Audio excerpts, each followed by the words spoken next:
Assalamualaikum warahmatullahi wabarakatuh. Di sini kami akan menjelaskan materi tentang modernisasi dan globalisasi. Untuk materi modernisasi akan dijelaskan oleh Vera Hersania Faris. Modernisasi berasal dari bahasa Latin yaitu modernus atau modo dan ernus. Modo berarti cara dan ernus menunjuk pada adanya periode waktu masa kini, yang berarti modernisasi merupakan suatu proses perubahan sosial di mana masyarakat yang sedang memperbarui dirinya berusaha untuk mendapatkan ciri-ciri atau karakteristik yang dimiliki masyarakat modern. Berikut 9 ciri-ciri manusia modern menurut Alec Inclés. Yang pertama, memiliki sikap hidup untuk menerima hal-hal yang baru. Yang kedua, memiliki keberanian untuk menyatakan pendapat. Yang ketiga, menghargai waktu. Yang keempat, memiliki perencanaan dan perorganisasian. Yang kelima, percaya diri. Yang keenam, perhitungan. Yang ketujuh, menghargai harkat hidup manusia lain. Yang kedelapan, percaya pada ilmu pengetahuan dan teknologi. Dan yang terakhir, menjunjung tinggi suatu sikap di mana imbalan yang diterima seseorang haruslah sesuai dengan prestasinya. Selanjutnya, syarat-syarat modernisasi menurut Sarjono Sukanto. Yang pertama, cara berpikir ilmiah atau scientific thinking. Yang kedua, sistem administrasi negara yang baik dan benar-benar mewujudkan birokrasi. Yang ketiga, sistem pengumpulan data yang baik, teratur, dan terpusat pada suatu lembaga. Yang keempat, penciptaan iklim yang menyenangkan. Yang kelima, tingkat organisasi yang tinggi, terutama disiplin diri. Yang keenam, sentralisasi wewenang dalam perencanaan sosial. Setelah itu, terdapat gejala-gejala dari modernisasi. Gejala modernisasi yang pertama terdapat pada bidang budaya, yang ditandai dengan semakin terdesaknya budaya tradisional oleh masuknya pengaruh budaya dari luar, sehingga budaya aslinya semakin pudar.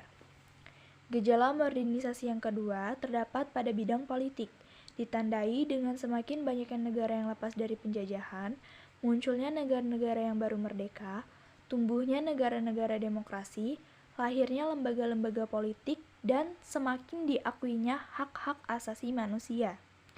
Gejala modernisasi yang ketiga terdapat pada bidang ekonomi, ditandai dengan semakin kompleksnya kebutuhan manusia akan barang-barang dan jasa, sehingga sektor industri dibangun secara besar-besaran untuk memproduksi barang. Dan gejala modernisasi yang terakhir terdapat pada bidang sosial, ditandai dengan semakin banyaknya kelompok baru dalam masyarakat, seperti kelompok buruh, kaum intelektual, kelompok manajer, dan kelompok ekonomi kelas. Selanjutnya, yang terakhir, ada dampak dari modernisasi. Dampak modernisasi yang pertama yaitu disorganisasi sosial. Adalah proses pemudarnya norma-norma dan nilai-nilai sosial dalam masyarakat karena adanya perubahan sosial budaya. Yang kedua, kesenjangan budaya. Yang ketiga, disintegrasi sosial terjadi karena keseimbangan, keserasian, dan harmoni hubungan sosial terganggu akibat perubahan yang berlangsung tidak diikuti penyesuaian. Saya Ageng Dia yang akan menjelaskan materi tentang globalisasi. Globalisasi atau mendunia adalah suatu proses perubahan sosial yang menyebabkan seseorang, sekelompok orang, atau suatu negara saling dihubungkan dan saling membutuhkan dengan masyarakat atau negara lain akibat kemajuan teknologi, komunikasi di seluruh penjuru dunia. Dampak globalisasi. A. Gegar budaya atau cultural shock. Gegar budaya adalah suatu kondisi ketika terjadi goncangan jiwa atau mental seseorang atau sekelompok orang akibat belum adanya kesanggupan atau kesiapan untuk menerima unsur-unsur kebudayaan yang asing, berbeda jauh dengan kebudayaannya sendiri dan datang secara tiba-tiba. B. Kesenjangan kebudayaan atau cultural lag. Pada masyarakat yang sedang mengalami perubahan, tidak selamanya unsur-unsur masyarakat dan kebudayaan dapat mengalami perubahan yang sama cepatnya. C. Memperkaya unsur-unsur kebudayaan Indonesia.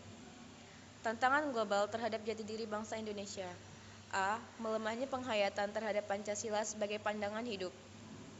B. Pemakaian bahasa Indonesia. C. berkurangnya legitimasi agama. D. Dekandensi moral dan kekacauan kemanusiaan. Di sini yang dimaksud dekandensi moral adalah melemahnya atau terkikisnya nilai-nilai kemanusiaan, kasih sayang, dan kebersamaan di dalam diri manusia. E. Perubahan pola perilaku dalam pergaulan. Karakteristik globalisasi. Robin Cohen dan Paul Kennedy berpendapat bahwa globalisasi adalah seperangkat transformasi yang saling memperkuat di dunia. 1. Perubahan dalam konsep ruang dan waktu. Yang kedua, pasar dan produksi ekonomi di negara-negara yang berbeda menjadi saling bergantung. 3. Peningkatan interaksi kultural melalui perkembangan media massa. 4. Meningkatnya masalah bersama seperti ekonomi, lingkungan, dan permasalahan lazim lainnya seperti AIDS, flu babi, flu burung, perdagangan obat terlarang internasional, dan terorisme internasional seperti yang terjadi pada 11 September 2011. Proses globalisasi. Benih-benih globalisasi telah tumbuh ketika manusia mulai mengenal perdagangan antar negara sekitar tahun 1000 dan 1500 sebelum Masehi. Saat itu, para pedagang dari Tiongkok dan India mulai menelusuri negara lain, baik melalui jalur darat atau jalan sutra maupun jalan laut untuk berdagang. Ada 3 fase dalam proses globalisasi, yaitu yang pertama, fase selanjutnya ditandai dengan dominasi perdagangan kaum muslim di Asia dan Afrika. Yang kedua, fase berikutnya ditandai dengan eksplorasi dunia secara besar-besaran oleh bangsa Eropa. Ketiga, fase selanjutnya terus berjalan dan mendapat momentumnya ketika Perang Dingin berakhir dan komunisme dunia runtuh. Faktor pendorong globalisasi. Yang pertama ada kemajuan ilmu pengetahuan dan teknologi. 2. Semakin terbukanya sistem perekonomian negara-negara di dunia.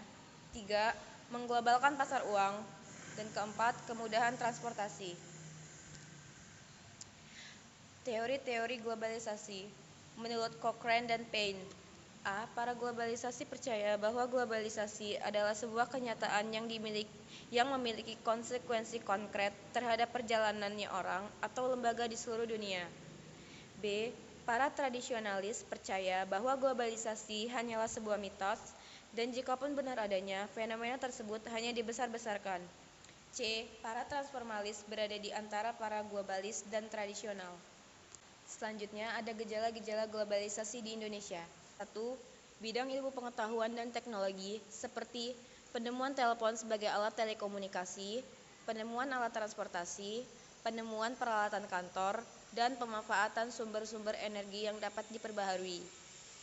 Yang kedua, bidang ekonomi. Jenis globalisasi ekonomi menurut Tanri Abeng. A. Globalisasi produksi. Globalisasi produksi ini ditandai dengan berdirinya perusahaan yang melakukan produksi di berbagai negara. B. Globalisasi pembiayaan. Perusahaan multinasional lebih mudah memperoleh pinjaman atau melakukan investasi di negara-negara di dunia. C. Globalisasi tenaga kerja. Kehadiran tenaga kerja asing merupakan gejala terjadinya globalisasi tenaga kerja. D. Globalisasi jaringan informasi. Adanya globalisasi membuat jaringan informasi masyarakat lebih mudah dan cepat mendapatkan informasi dari negara-negara di dunia. E. Globalisasi perdagangan. Globalisasi perdagangan ini terwujud dalam bentuk penurunan dan penyeragaman tarif. Yang ketiga, bidang politik. Dengan teknologi informasi, lewat berbagai media komunikasi, kita dapat belajar dan mengambil hal-hal baik dari negara-negara asing untuk dapat menyempurnakan demokrasi yang sedang kita bangun. Yang keempat, bidang budaya. Globalisasi budaya telah meningkatkan kontak lintas budaya. Globalisasi budaya ini tidak hanya melalui interaksi media massa melalui iklan-iklan, menampilkan berbagai kekayaan budayanya, perkembangan mode pakaian, makanan, dan musik, tetapi juga bisa melalui kunjungan turis-turis asing yang masuk ke suatu negara, pertukaran kebudayaan antara negara berskala internasional. Yang kelima, bidang agama. Globalisasi di bidang agama lebih terfokus pada aplikasi ajaran agama dalam konteks kekinian tanpa melanggar atau menabrak akidah-akidah agama. Sekian dari saya akhiri. Wassalamualaikum warahmatullahi wabarakatuh.